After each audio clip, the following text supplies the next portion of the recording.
transactions.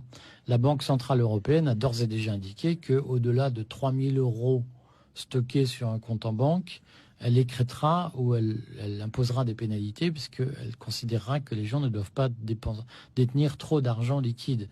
Il y a une raison à cela, puisque je vois que vous êtes interrogative. L'objectif est évidemment de briser, et je le dis très sereinement, et de briser l'indépendance des gens, de les mettre en position de ne plus pouvoir échapper au contrôle étatique. Et vous comprenez, si vous avez 3 millions sur votre compte en banque, vous pouvez dire, je me laisse suspendre, je refuse les vaccins, j'ai de quoi tenir un certain temps avant d'être pauvre. Si vous avez 3 000 € sur votre compte en banque, vous n'avez plus la faculté de désobéir au gouvernement. Et c'est bien ce projet totalitaire qui est en route, hein, et qui ne dit pas son nom, parce qu'il est présenté sous des dehors. C'est pour vous protéger, c'est pour votre santé, c'est pour la transparence, c'est pour lutter contre le terrorisme, c'est pour lutter contre les mafias, etc. On connaît la rengaine, mais bien entendu qu'il y a derrière un projet de mise en place d'un modèle de consommation qui a été très bien théorisé dans le Great Reset de Klaus Schwab et de Thierry Malray, où d'une certaine façon nous ne serons plus propriétaires de rien, nous serons locataires de tout, et nous serons totalement dépendants des instructions qui nous seront données. Alors, a priori, si par exemple, moi j'ai 100 000, ça c'est une situation hypothétique bien sûr, mais si j'ai 100 000 €... Un peu euros, modeste pour vous.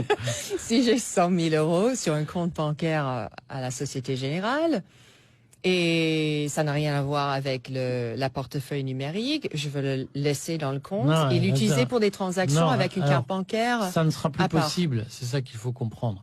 Mais on aurait dû faire une émission sur l'euro numérique, puisque je vois que ça vous... Oui. Ça ne sera plus possible, parce que l'euro numérique sera comme le bitcoin. C'est-à-dire qu'il y a un nombre limité de bitcoins, chaque bitcoin est numéroté, et les ordinateurs savent qui, historiquement, les a achetés, qui les a échangés.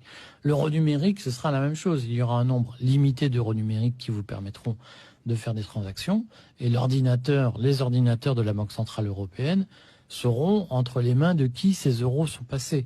Donc vous n'aurez plus la faculté de détenir des euros dont la Banque centrale européenne n'a pas la maîtrise technologique. C'est-à-dire qu'il suffira d'appuyer sur un bouton d'ordinateur pour dire « Madame Marsden, vos 100 000 €, on en prend 80 000 pour rembourser les dettes de l'État ».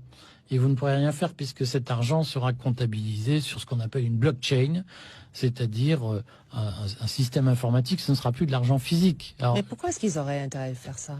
Pour des raisons extrêmement simples. C'est que aujourd'hui il y a l'argent liquide, si j'ose dire, l'argent qui échappe au contrôle de la Banque centrale, pose des